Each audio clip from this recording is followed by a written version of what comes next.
Paris is bright tonight, but her heart is brighter.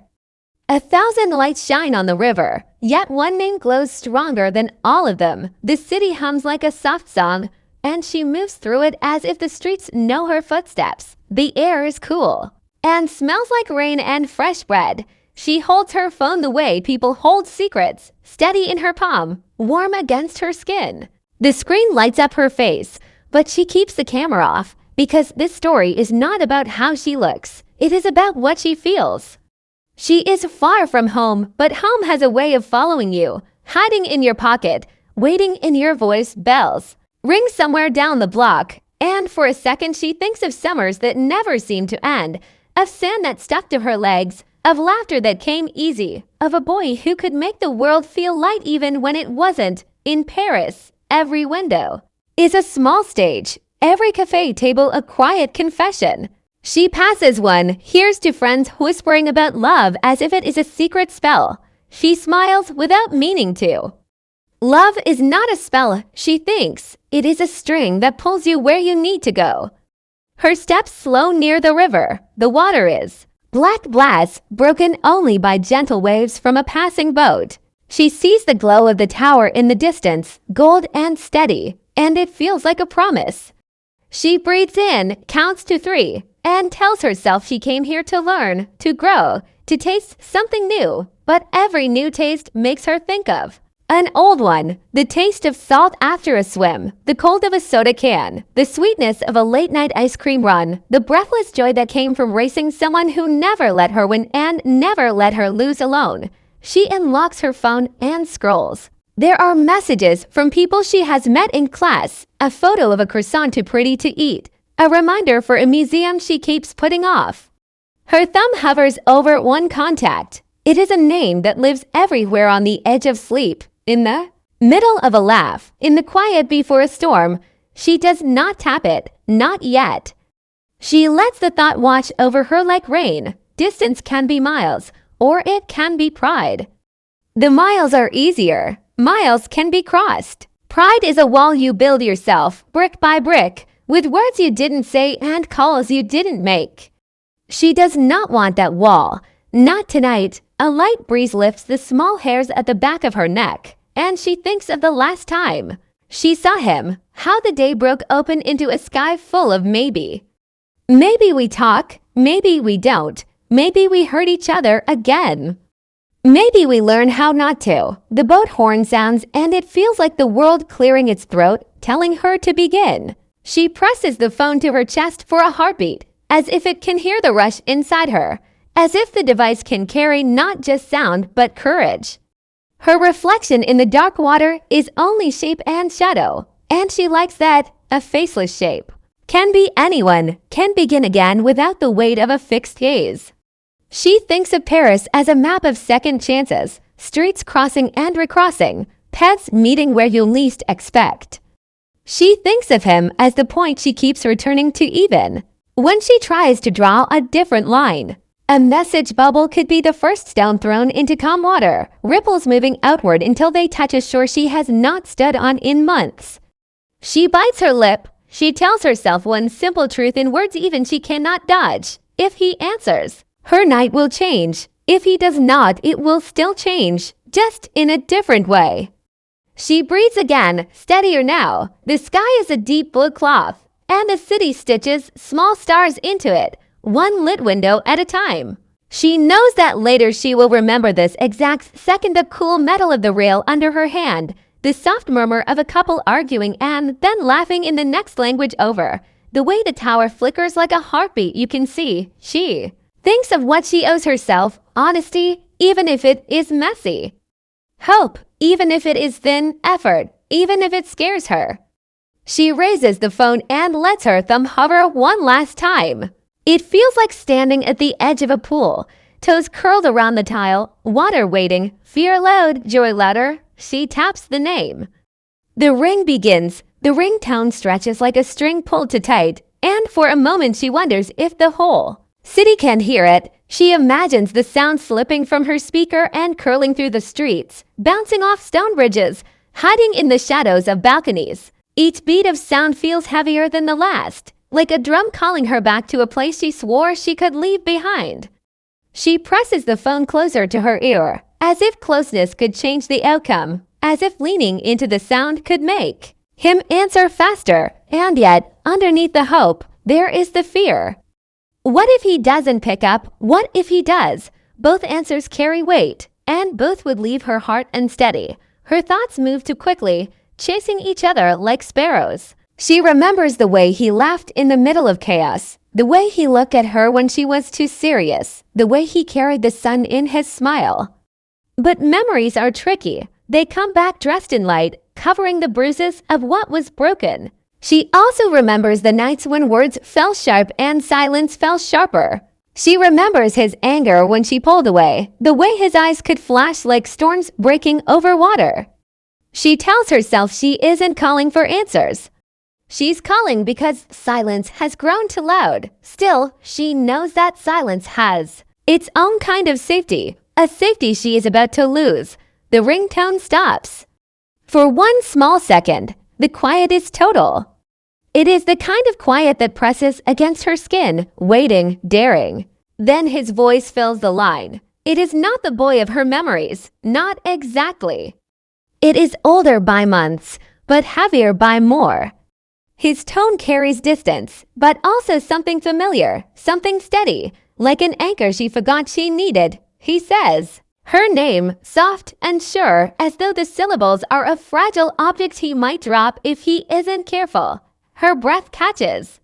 Just hearing her own name, spoken in that rhythm, in that warmth, makes the streets of Paris fade. She closes her eyes and lets the sound of him wash through her.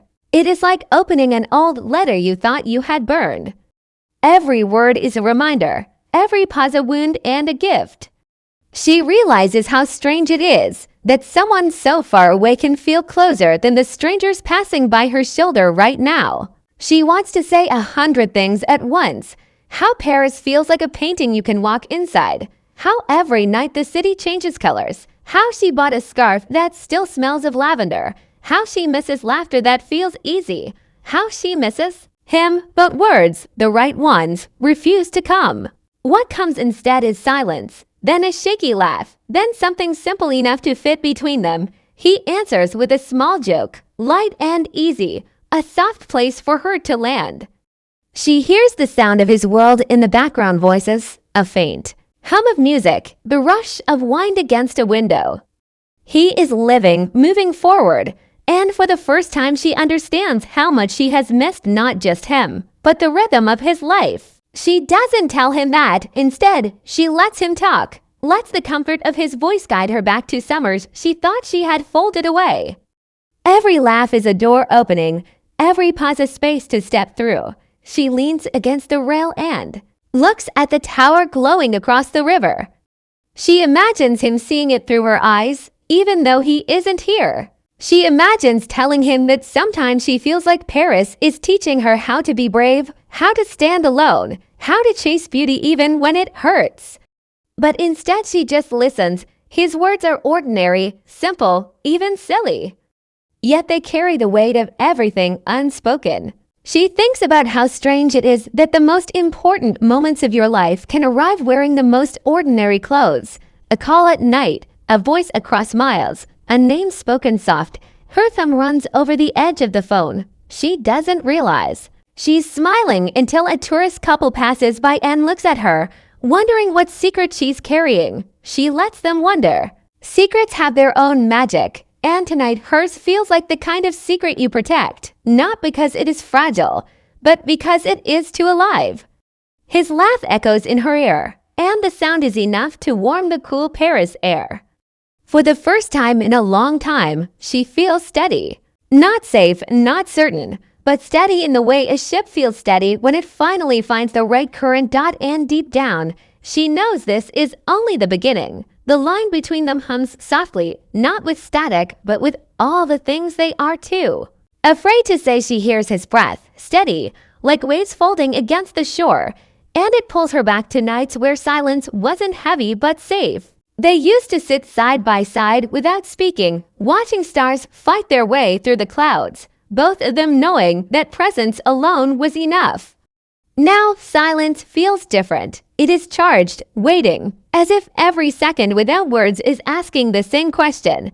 Why did you call? She looks at the city lights glittering across the Seine, and she wants to tell him that Paris is beautiful but lonely, that it shines but it doesn't glow the way he did in the sunlight of their summers. She wants to tell him that she has learned things about herself, that she can walk strange streets without fear, that she can stand in galleries filled with strangers and still feel whole, that she can breathe without needing someone else to remind her to. But she also wants to confess that all of this feels incomplete without someone who understands her silences. Instead, she says something light, something small, about the weather, about the way it rained in Paris that morning. She shifts her weight and leans against the cold railing of the bridge, watching the ripples on the river. For a moment, she imagines him beside her, elbow nudging hers, voice teasing her for romanticizing everything. She can almost hear him saying it, see him rolling his eyes in that soft way that wasn't really annoyance but affection in disguise. The thought makes her laugh out loud, sudden and unexpected, and it startles him on the other end. He asks what's funny, but she only shakes her head, forgetting he can't see her. Nothing, she says, though the truth is everything. The silence returns, but this time it doesn't feel like distance. It feels like a thread tying them together across miles. She wonders if he feels it too, if he is standing somewhere far away, imagining her face the way she imagines his. She wonders if he thinks about the summers the way she does, if he rewinds them in his head late at night when the world is too still. The urge to ask grows sharp inside her, but she swallows it down. Questions like that are dangerous. They don't bring answers. They bring storms, and yet storms are honest. Her fingers tighten around the phone, and she blurts out something she didn't plan. It isn't a confession, not yet, but it is close. She tells him she misses the ocean, the smell of salt and sunscreen, the feeling of sand burning her feet in the afternoon. She doesn't say she misses him, but the words hide inside the others, easy to hear if you are listening closely enough. He goes quiet for a moment, and then he says he misses it too.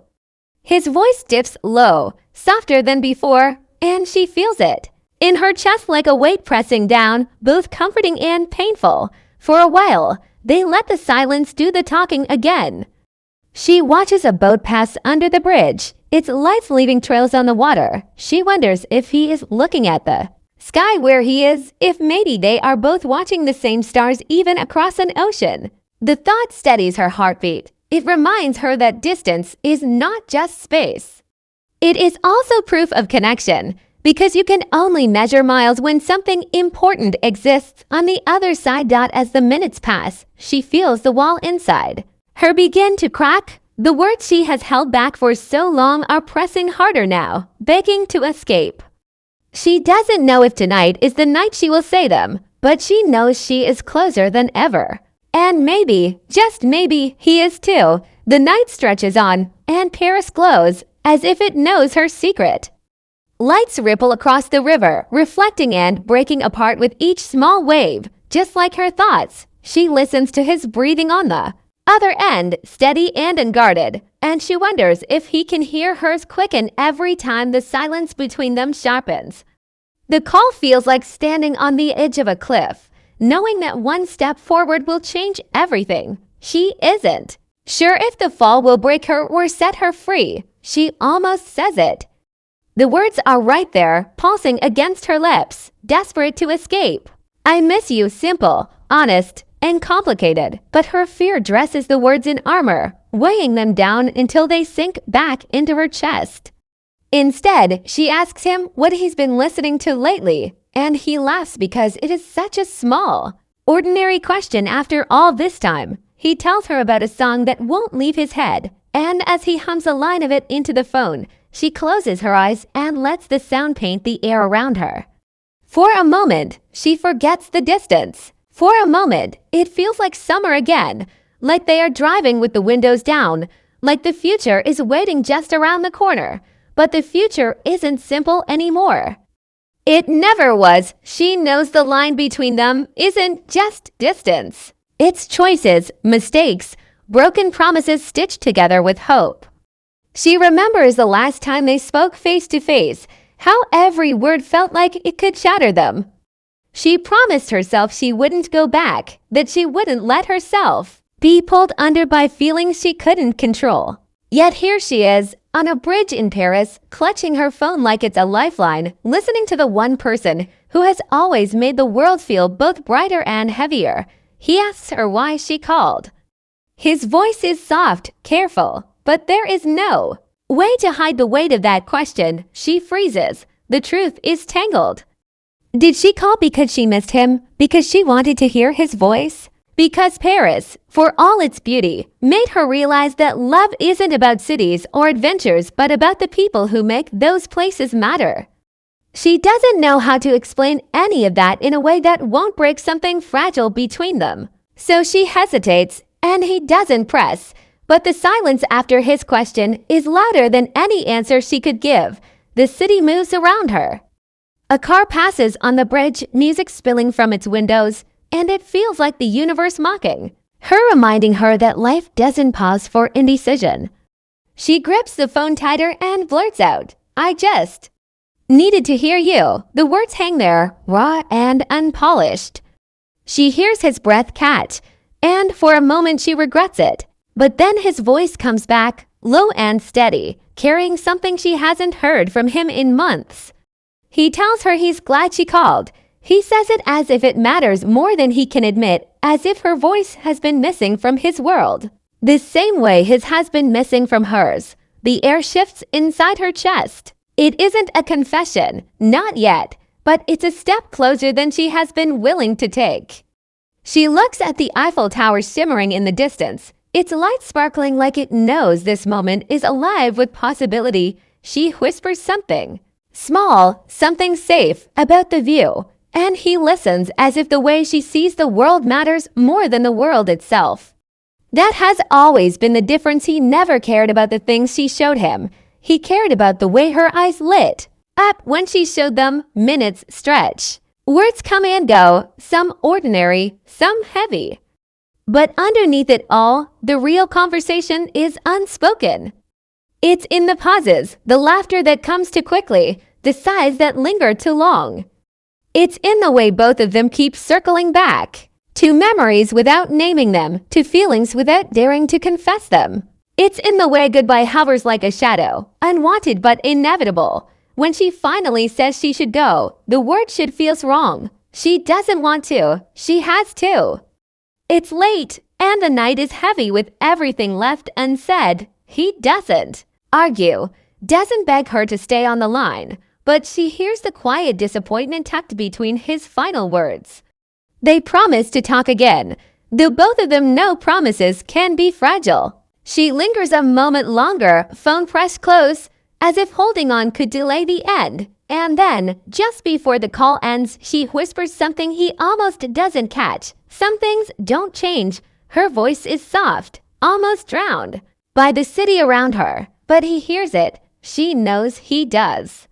The line clicks, the call ends, and Paris is suddenly too quiet. She stares at her reflection in the river below, faceless and shadowed, and she wonders if maybe tonight she has built a bridge across an ocean or just reminded herself that the ocean was always there. The tower sparkles once more, as if to tell her that some calls don't end when the line goes silent. Some calls echo long after, carrying their weight into tomorrow.